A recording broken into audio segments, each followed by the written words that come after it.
ललित जोशी हैं पुणे से। आचार्य जी प्रणाम। मैं आज तक सुनता आया हूँ इस तरह की बातें कि किसी को ईश्वर की प्राप्ति हो गई, किसी ने सत्य को पा लिया।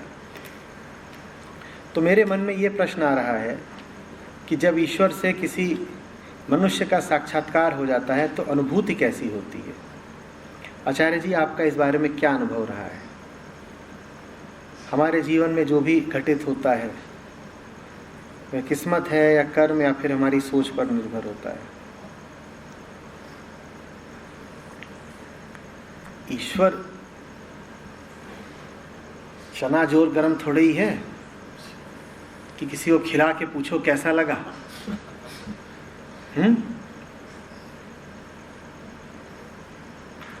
क्या पूछ रहे हो कि तमाम लोगों ने ईश्वर को पाया और कहा कि हमने पा लिया, तो आचार्य जी आपको कैसा स्वाद आया?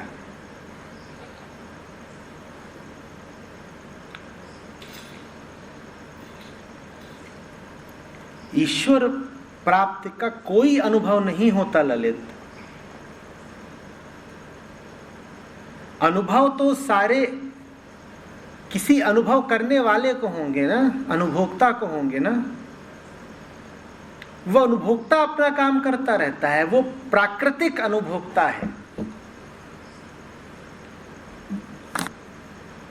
ये ऐसी सी बात है कि तुम कहो कि आचार्य जी आपने फ्रेंच सीख ली है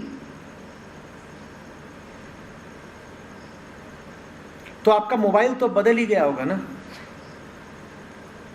अरे बाबा, ये मोबाइल के सिग्नल्स का अनुभोक्ता है। सिग्नल आते हैं, ये उन सिग्नल्स का अनुभव करता है। मैं इससे अलग हूं। मेरे साथ जो कुछ होगा वो अनुभव की परिधि में थोड़े ही आएगा, इसको थोड़ा ही पता चलेगा।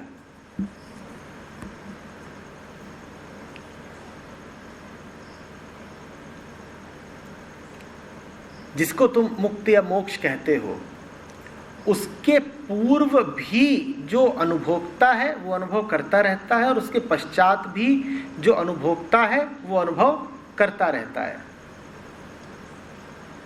तो अंतर क्या पड़ता है? अंतर ये पड़ता है कि अहम वृत्ति, बेचैन चेतना पहले उन अनुभवों में शांति खोजती थी, पहले वो उन अनुभवों के सामने प्यासी घूमती थी। अब वो उन अनुभवों से बहुत नाता नहीं रखती। देख लेती है कि अनुभव चल रहे हैं, वो तृप्त बैठी रहती है।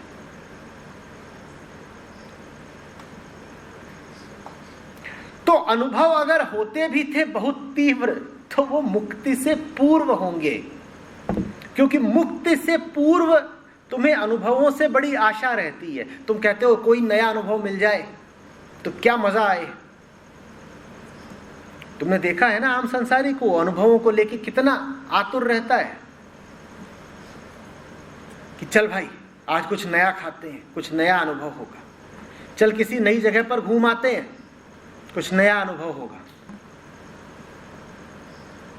बोरियत बहुत है, ऊब मिटाने के लिए कुछ नया करते हैं। तो अनुभवों को लेकर ज्यादा आग्रह किसका रहता है? जो बेचैन है, जो बंधन में है। जो मुक्त हो गया वो किससे मुक्त हो गया? वो अनुभवों से ही तो मुक्त हो गया। अब वो अनुभवों को चलने देता है। वो कहता है अनुभव है, अनुभोक्ता, इनका खेल चलता रहे। हमें पता है कि हमें इस खेल से कुछ मिल नहीं जाना, वो खेल चलता रहे। ये पानी पिया गया, प्यास कंठ को लगी थी, कंठ को ही राहत का अनुभव हुआ। किसको राहत का अनुभव हुआ? कंठ को। हमें नहीं राहत का अनुभव हुआ।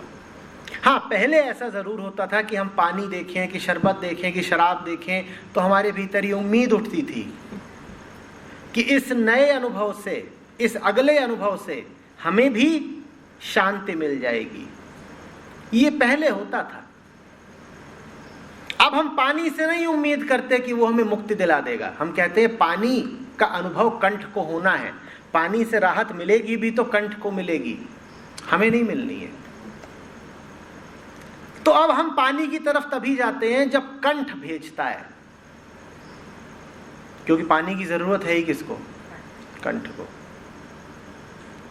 पहले हम पानी की तरफ तब भी चले जाते थे जब हमारी अपूर्णता भेजती थी, क्योंकि हमें लगता था कि पानी का इस्तेमाल करके हम अपनी आंतरिक अपूर्णता को भर लेंगे। अब पानी उतना ही पीते हैं जितना हलक को चाहिए। पहले पानी पीते थे ताकि भीतर का खोखलापन भर जाए। पानी समझ रहे हो ना किसका प्रतीक है? हर वो चीज जो तुम्हें चाहिए। मुक्ति के बाद भी चीजें चाहिए होती हैं। किसको? उसको जिसको चीजों की जरूरत होती है।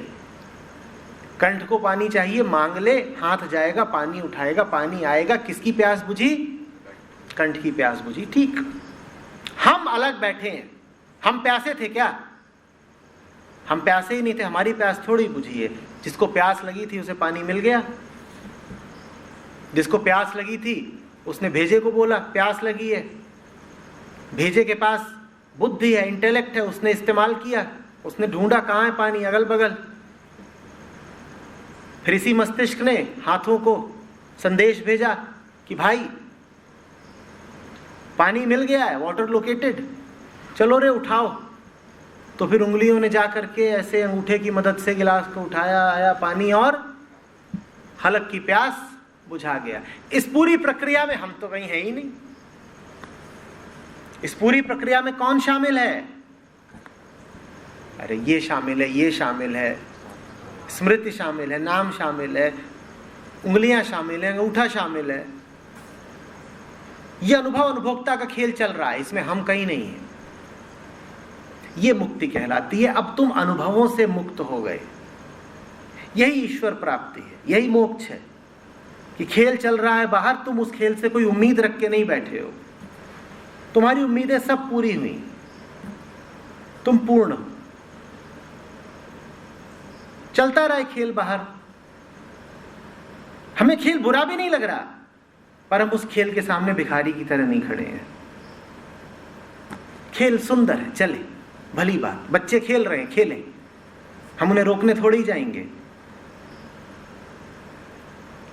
पर हम ये भी नहीं करेंगे कि बच्चे कंचे खेल रहे हैं तो इस फिराक में, इस उम्मीद में हम भी पहुंच जाएं खेलने के, एक आध कंचा उठा के भाग लूं। क्या पता कंचे से ही मैं करोड़पति बन जाऊं। मुझे कोई उम्मीद नहीं है बच्चों के खेल से। बाकी बच्चों का खेल ठीक है, सुंदर है, चलता रहे। बात समझ रहे हो? तो ईश्वर प्राप्ति का कोई अनुभव नहीं होता ललित। ईश्वर प्राप्ति के बाद आप सारे अनुभवों के प्रति समरस हो जाते हो। ईश्वर प्राप्ति का अर्थ ही है सारे अनुभवों के प्रति निरपेक्ष हो जाना। सब अनुभव हो रहे हैं, और ऐसा भी नहीं कि कोई अनुभव होना बंद हो जाता है। सब, जब तक अनुभोक्ता बैठा हुआ है वो अनुभव तो करता ही रहेगा। हाँ, अब चूंकि तुम एक विशेष प्रकार के अनुभवों का समर्थन नहीं कर रहे, साथ नहीं दे रहे, तो अनुभवों में भी एक सात्विकता आ जाती है। पर अनुभव चलते तो रहते ही। तुम्हें क्या लगता है, मुक्त हो जाओगे और सूरज चमकेगा तो तुम्हें गर्मी नहीं लगेगी? तुम्हें क्या लगता है, मुक्त हो जाओगे और जाड़े की रात होगी तो ठिठुर कर रजाई की ओर नहीं भागोगे? भागोगे। देह को बुरा लग रहा है, देह रजाई खोजेगी मस्तिष्क की सहायता से। तो अभी भी अच्छा बुरा तो लगा ना। रजाई कैसी लगी? अच्छी लगी।